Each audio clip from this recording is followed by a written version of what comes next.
बिस्मिल्लाहिर्रहमानिर्रहीम। अस्सलाम वालेकुम नाज़रीन, पाक वतन टीवी में अब तक की खास खबरों के साथ मैं हूं फहद करीम।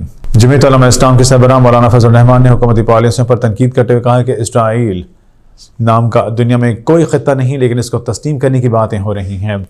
हमने कायद-ए-आज़म का इसराइल मुखालिफ नज़रिया समझा ही नहीं। लाहौर में कौमी फ़लस्तीन कॉन्फ्रेंस से खिताब करते हुए मौलाना फजल रहमान ने कॉन्फ्रेंस में शरीक फ़लस्तीनी रहनुमाओं से अरबी ज़ुबान में यकजहती का इजहार किया। कहा कि कभी कहते हैं कि इसराइल को तस्लीम कर लें। उन्होंने कहा कि खित्ता इसराइल का नाम तारीख में नहीं मिलता। यहूदियों को एक साजिश के तहत बरतानिया की सरपरस्ती में आबाद किया गया। पाकिस्तान नहीं बना था कि इसराइल के क़याम की करारदाद मंजूर हुई थी। मौलाना फजल रहमान ने कहा कि हमने कायद-ए-आज़म के इसराइल मुखालिफ नज़रिए को भी नहीं समझा, हमने नज़रिया पाकिस्तान से भी बेवफाई की। हैरत इस बात पर है कि जिसका हदूद दरबा ही नहीं, इसे तस्लीम करने की बातें की जा रही हैं। उनका कहना था कि आज तक अक़वाम मुत्तहिदा की करारदादों पर अमल नहीं किया गया। अक़वाम मुत्तहिदा इसराइल को दिफा का जवाब फराहम करता है। मुस्लिम दुनिया क्यों हिचकिचा रही है? गोलान की पहाड़ियाँ इनके कब्जे में हैं। उन्होंने कहा अमेरिका के मुकाबले में सुपर पावर मौजूद थी, लेकिन रूस ने गलती करके अफगानिस्तान में जंग छेड़ी, जिससे दुनिया में ताकत का तवाज़ुन बिगड़ गया।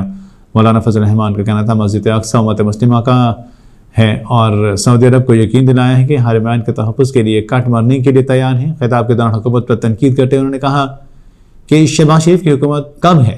कैप्टन सफदर ने हमें डांटा है या अपने ससुराल को इसे डांटें जिनकी हुकूमत है। और ये असम्बली ये इसराइल को तस्लीम करने की बात करेगी, ईंट से ईंट बजा रही है कौम से।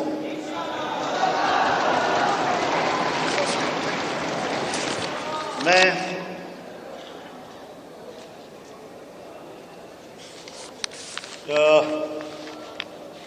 जनाब डॉक्टर रंधावा साहब और लुधियानवी साहब से माजरत के साथ आप लोगों ने एक कॉन्फ्रेंस का जिक्र किया है, लेकिन आपको जल्द में बता देना चाहता हूँ कि 7 सितंबर 2024 ये सन 1974 के 7 सितंबर के कादियानियों को गैर मुस्लिम करार देने वाली तरमीम का 50वां साल होगा। और इस पर मैं ऐलान करता हूँ मीनार पाकिस्तान पर गोल्डन जुबली बनाई जाएगी।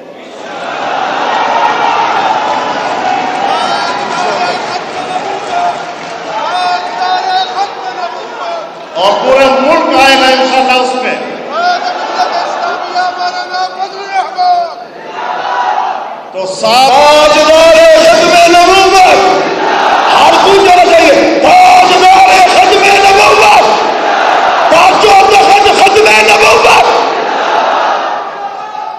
तो इंशाअल्लाह हम अपनी फतह, जो पार्लियामेंट की फतह है, कौम की फतह है, दलाइल की फतह है, और कादियानियों को गैर मुस्लिम अक़लियत करार दिया गया, लाहौरियों को गैर मुस्लिम अक़लियत करार दिया गया।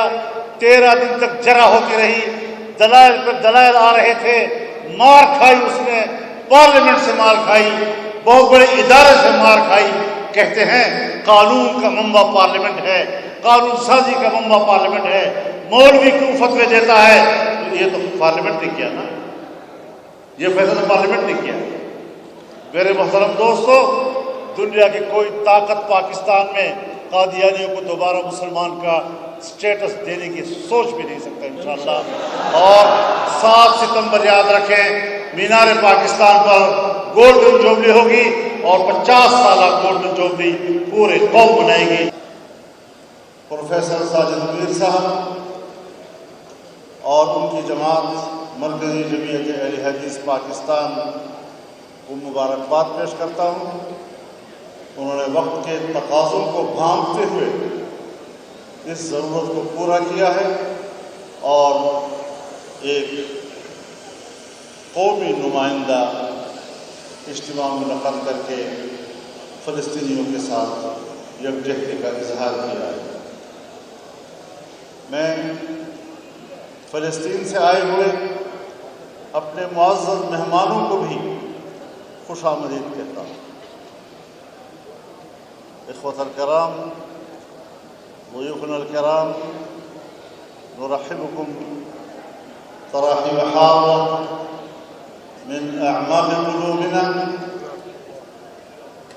नव्वरतुम अजवाअ पाकिस्तान बिवुजूदिकुमुल मुबारक व शर्रफ़्तुम अराज़िय पाकिस्तान بقدومكم الميمون وهذا المجتمع المبارك والحفل العظيم هو التضامن مع الشعب الفلسطيني الشقيق ومع مجاهدي فلسطين الشقيق ومع مجاهدي حركة المقاومة الإسلامية حماس. وأنتم على الحق إن شاء الله ونحن واقفين مع الحق إن شاء الله.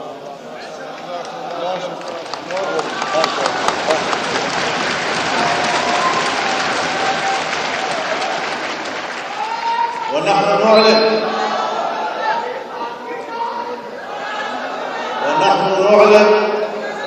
موقفنا موقف الصريح المعلن أن باكستان وشعب باكستان مع إخواننا الفلسطينيين قدم بقدم وجنبا بجنب وروحنا مع أرواحكم ودماغنا تحرق مع دماغكم إن شاء الله.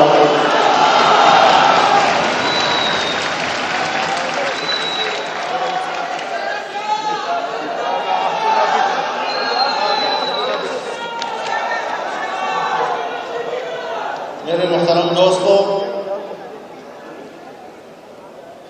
میں نے بہت کوشش کی اپنی مصروفیات کی وجہ سے کہ میں معذرت پیش کروں اور پروفیسر صاحب ہماری معذرت کو قبول کر لیں. مکہ مکرمہ میں ریاض میں ہم کانفرنس میں شریک تھے، تو ہمارے پروفیسر صاحب پکے وہابی بن گئے.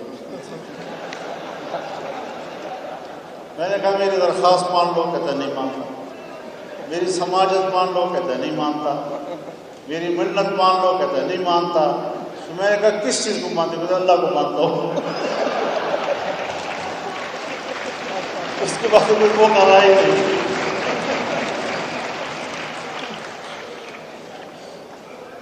بہرحال پروفیسر صاحب ہمارے ہمارے ساتھ شفقت کرتے ہیں، بہت محبت کرتے ہیں، بہت بے تکلفی کرتے ہیں اور ہماری گستاخیوں کو معاف کر دیتے ہیں. میرے محترم دوستو، ہمیں ذرا سنجیدگی کے ساتھ ان سوالات پر بھی غور کرنا چاہیے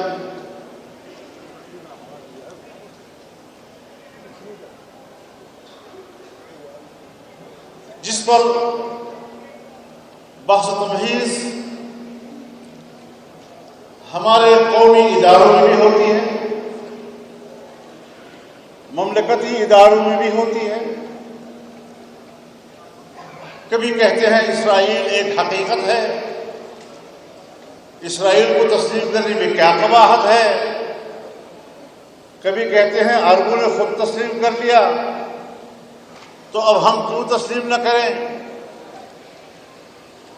عجیب عجیب سوالات وہ عام لوگوں کے دل و دماغ میں ڈالتے ہیں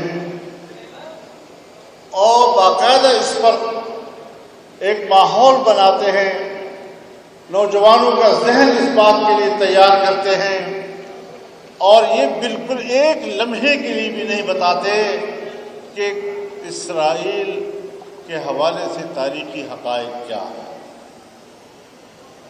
میرے محترم دوست،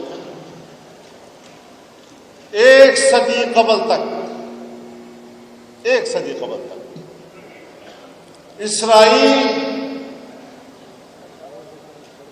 کا بطور ریاست کوئی وجود نہیں تھا اور نہ تاریخ میں کبھی اسرائیلی ریاست کا وجود ملتا ہے. حضرت عمر فاروق رضی اللہ تعالیٰ عنہ کے فتح قدس کے بعد اکثر و بیش فلسطین اور الاقصی یہ مسلمانوں کی سرزمین